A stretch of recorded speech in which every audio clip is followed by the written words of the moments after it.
Bienvenue sur la chaîne du bar de l'ours. L'ours c'est moi et le bar, il est derrière. On se retrouve aujourd'hui pour une dégustation d'un petit sample ici présent que j'ai eu au Rumfest Paris 2019 il y a exactement 2 semaines sur le stand Moba Rum. On est sur le blanc High Ester 65 degrés, étiquette rouge.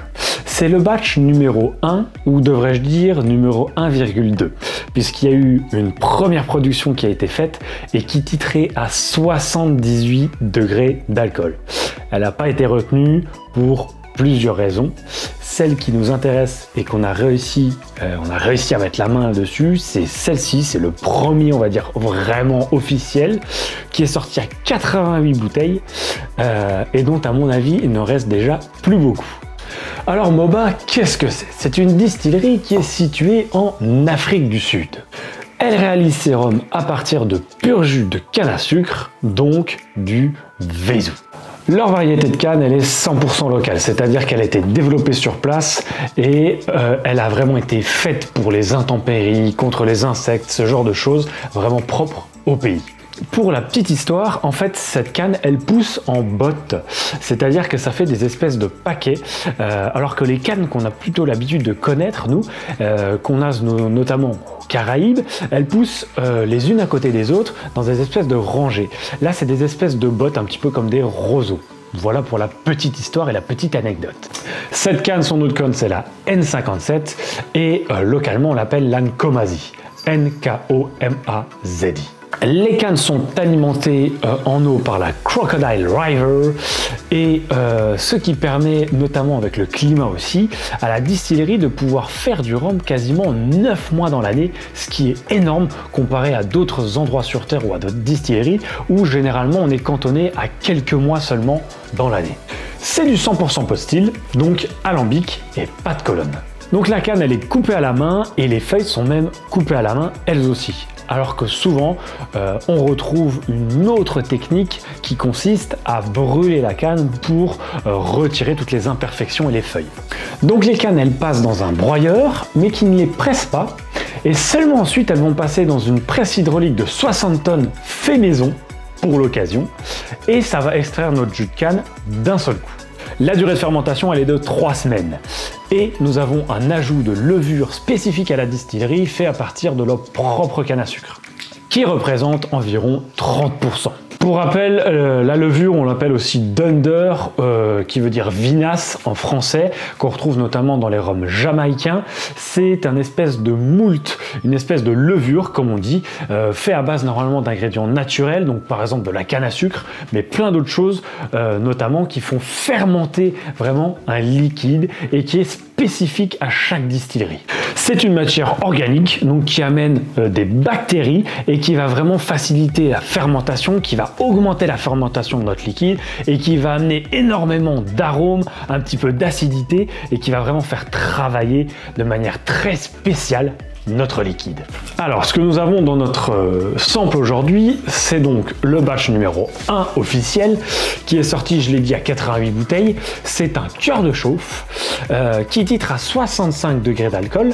Et pour la petite anecdote, le second batch qui a déjà été vieilli, fermenté, qui est déjà sorti, qui a déjà été mis en bouteille et qui arrive aussi en France, qui a priori est arrivé en France au moment où je vous parle, lui est à 66,5 degrés. Et il devrait être légèrement différent. Les prochains batchs qui sortiront seront aussi légèrement différents, mais seront toujours à 65 ou à 66,5 degrés d'alcool. Bon, on est sur un produit qui est vraiment spécifique. On est sur un blanc, cœur de chauffe, extrêmement costaud et surtout haut en ester, qui est très spécifique pour un blanc. C'est assez rare d'avoir des blancs qui ont vraiment cette consonance haut en ester. On en retrouve, on va dire, pas beaucoup. Alors, l'objectif de ce rhum, c'est pas de plaire à tout le monde. C'est vraiment, on est plus dans l'expérimentation, de la découverte et voir jusqu'où est-ce qu'on peut aller. Alors la bouteille, elle est carrée, je vais vous la mettre un petit peu de ce côté-là, légèrement rectangulaire, avec une étiquette rouge dessus. La gamme, ce sont toutes sur le même acabit de bouteilles carrées. Ça fonctionne plutôt bien, c'est simple, c'est basique, on n'a pas besoin de plus. Moi, j'ai toujours une petite préférence pour ces bouteilles carrées, voilà. Rien de plus, rien de fou, mais on est sur quelque chose qui fonctionne normalement. C'est une bouteille de rhum. 70 centilitres en termes de contenance. Allez, c'est parti, on attaque.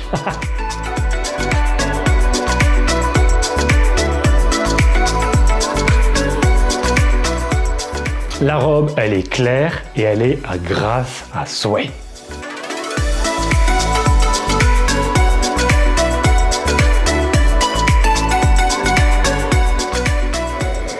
On sent tout de suite qu'il y a de la puissance, on sent qu'il y a des watts, on sent qu'il y a un petit peu d'acidité, on sent la canne à sucre directement. C'est un tout petit peu sucré, c'est très chaud. Il y a vraiment un aspect terre qu'on retrouve indéniable.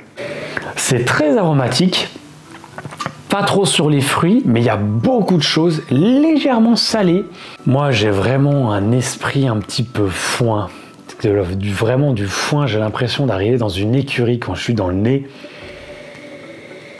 Une écurie, c'est du foin, c'est de la terre, c'est des champignons. En même temps, il y a du jus de canne à sucre légèrement sucré, assez chaud, on sent la chaleur là-dedans. Un petit peu de paille, c'est vraiment très chaleureux, c'est assez aromatique, effectivement, on a beaucoup de choses au nez, pas trop fruité, un tout petit profil d'agrumes, légèrement salé. On a effectivement ce salé sur des biscuits salés un petit peu comme ça sur peut-être nos olives. Effectivement sur des champignons typés un petit peu truffe, mais une huile de truffe salée en fait. Il y a de la puissance et en même temps c'est pas trop fort. Je peux mettre mon pif dedans, je suis pas en train de me cramer le nez. Quand je l'ai goûté au Rumfest, effectivement au nez il m'avait paru presque un petit peu sucré, légèrement salé, avec pas mal de choses dedans, et la bouche avait été vraiment fracassante pour moi par rapport au nez, qui est pas si, on va dire, étouffant, pas si nouveau, pas si dans tous les sens. Le nez est globalement assez bien équilibré, même s'il est très haut, un petit peu acide, un petit peu salé, qu'on sent qu'il y a des watts, on sent que c'est du bon jus de canne à sucre, mais voilà, il nous amène pas des choses trop atypiques encore, même si on a ce côté peut-être un petit peu olive. C'est pas dérangeant, c'est des choses qu'on peut retrouver dans des rhums, par exemple qu'on a retrouvé un petit peu dans le Orezinho du Portugal, donc plus d'Afrique d'ailleurs. C'est peut-être une raison pourquoi on le retrouve aussi un petit peu là-dedans. Mais voilà, c'est des choses qu'on peut retrouver. Donc il me déboussole pas trop ce nez, mine de rien encore. Ça va encore, je trouve.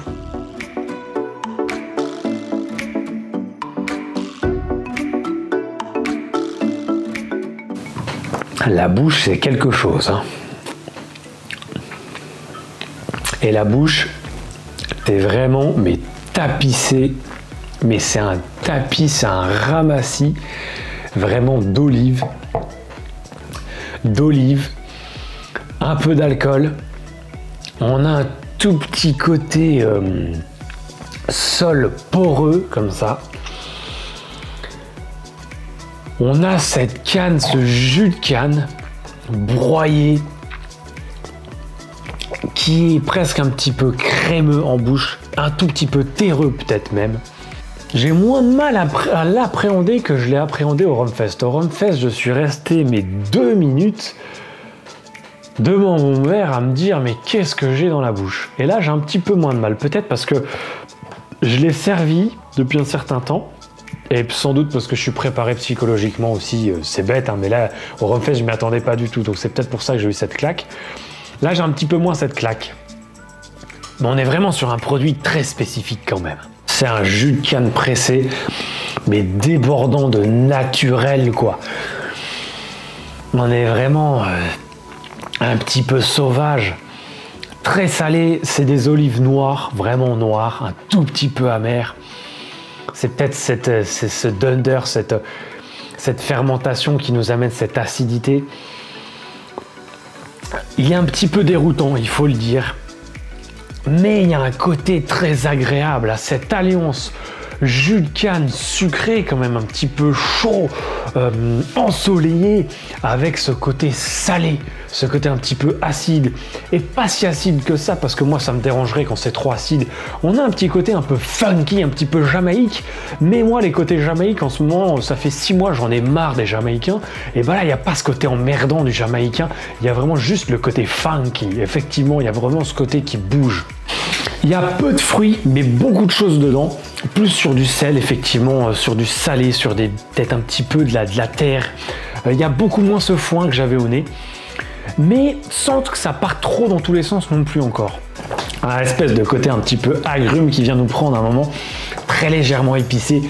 En fait, j'ai l'impression, je rentre dedans, j'ai mon jus de canne chaud, sucré, qui arrive ensuite, qui se roule, qui vient dans une purée d'olive noire un tout petit peu acide.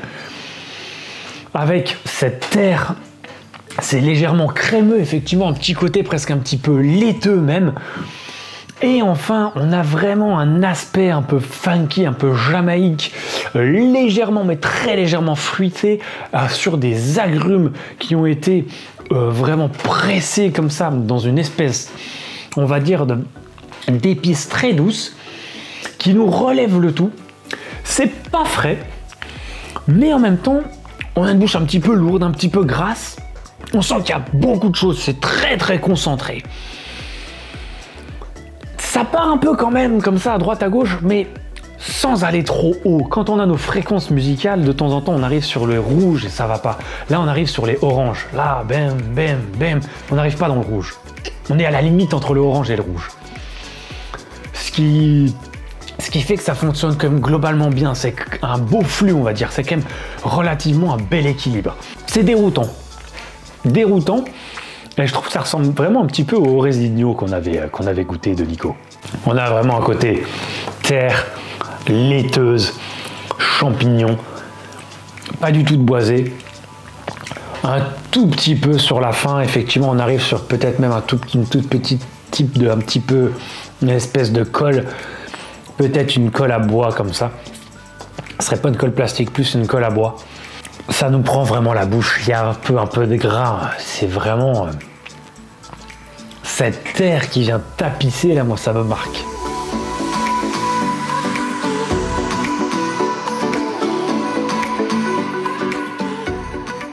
On a une belle longueur, mais qui n'est pas non plus ahurissante par rapport à la bouche. Les 65 degrés, ils sont dedans, ils sont là, ils sont présents, c'est sûr. Mais ils ne me dérangent pas trop encore. Ils sont quand même costauds. Il y a 65 degrés, oui. Mais ça va. Finalement, ça va.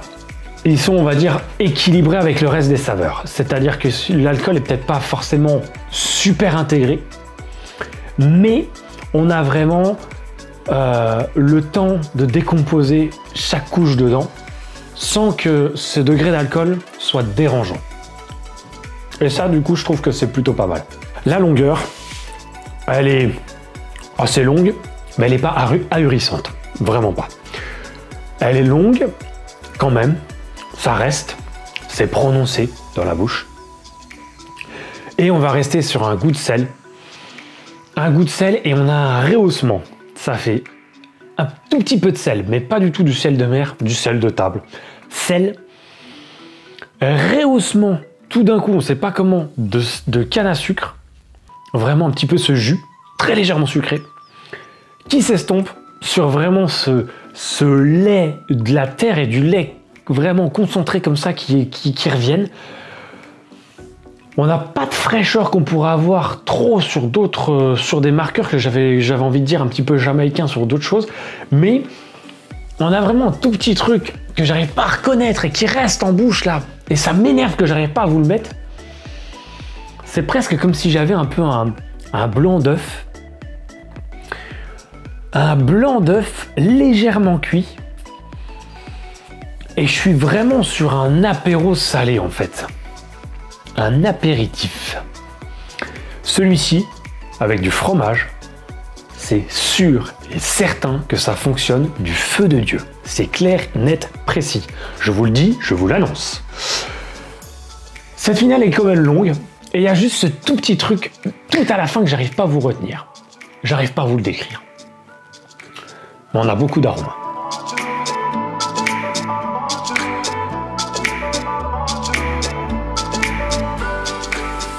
Bon, pour conclure, on va pas se mentir.